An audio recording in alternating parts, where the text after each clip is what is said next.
Well, folks, Donald Trump finally came out and said it this weekend. Making fun of him should be illegal.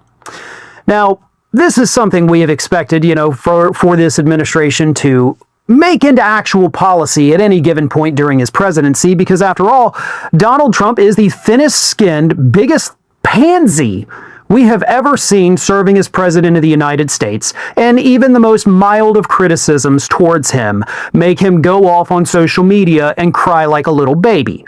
Donald Trump is, as I've repeatedly said, a whiny little bitch. He always has been, and he always will be. And yet, for some reason, these MAGA, absolute delusional MAGA freaks think he's like the biggest tough guy on the planet. He is the most pathetic human being that cannot take any mockery whatsoever. So yeah, this past weekend, he suggested that Seth Meyers is breaking the law by mocking him on his late night show. I will read you Donald Trump's little meltdown on Truth Social in just a moment, but first a quick word from today's video sponsor. By now you know Trump's big beautiful bill has passed, but almost no one's reporting how ICE will get nearly $40 billion of our tax money each year, making it the most heavily funded law enforcement agency in U.S. history. That's more money than most nations spend on their entire military. So much of our media is either missing the worst of this bill or twisting the language so you think it's all in your best interest. But we've seen the ICE raids ramping up. Now Trump's openly threatening to deport U.S. citizens.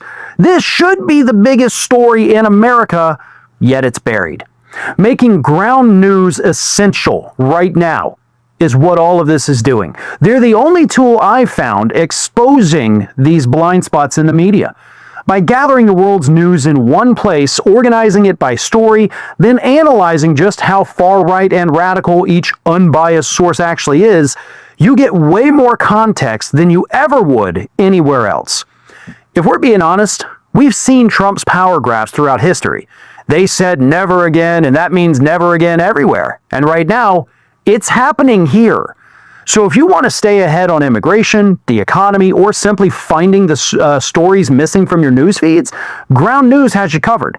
Their app and website is a smarter, more reliable way to stay informed at a time when MAGA is banking on us to stay distracted. So I've partnered with them to get you 40% off the same Vantage plan that I have been using. That comes out to $5 a month for unlimited access to everything I've mentioned and so much more. Just go to ground.news/Farron or scan the QR code to subscribe.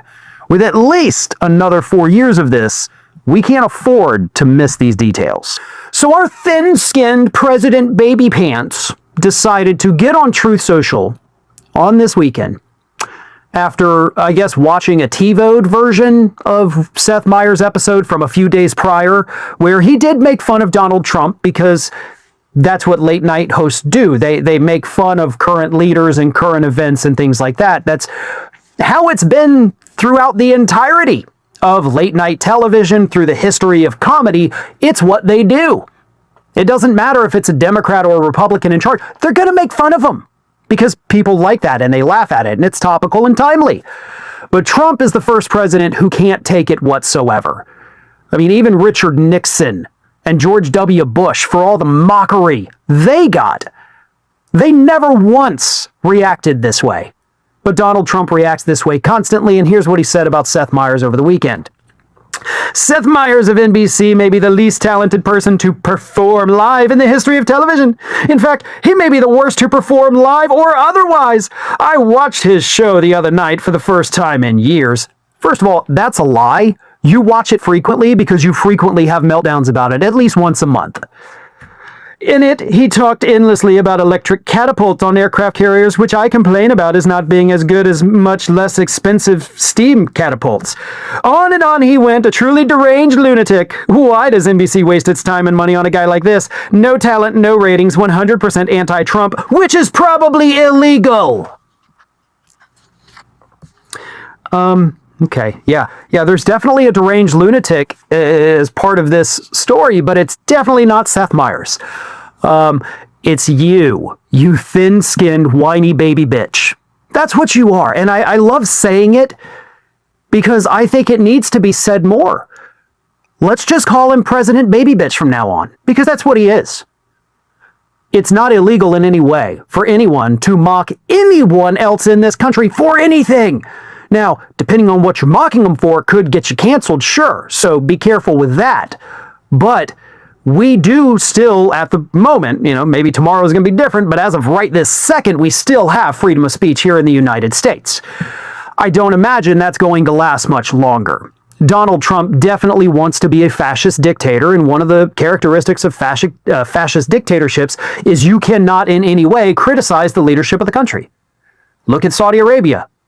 A year or so ago, they beheaded over 200 people, most of whom had only criticized the kingdom on Twitter. And they died. They were killed by that Saudi Arabian regime for criticizing or even mocking the regime. Vladimir Putin, you mock him over in Russia, next thing you know, you're falling out a 12-story window. That seems to be their preferred method of getting rid of people. And in North Korea, they, of course, I believe, still have the 3 generations of punishment where you're going to be sent off to a work camp where your children and your children's children will also be confined if you criticize the government. I don't know which method Donald Trump will institute here in the United States. Maybe we'll have beheadings, maybe we're all going to be paraded off the Empire State Building, or maybe we'll be sent to camps. But he has plenty of options to choose from, and given the fact that he is just a thin-skinned, whiny little president baby bitch, he's probably going to come up with some kind of punishment for those of us who dare criticize the horrible decisions he makes on a daily basis.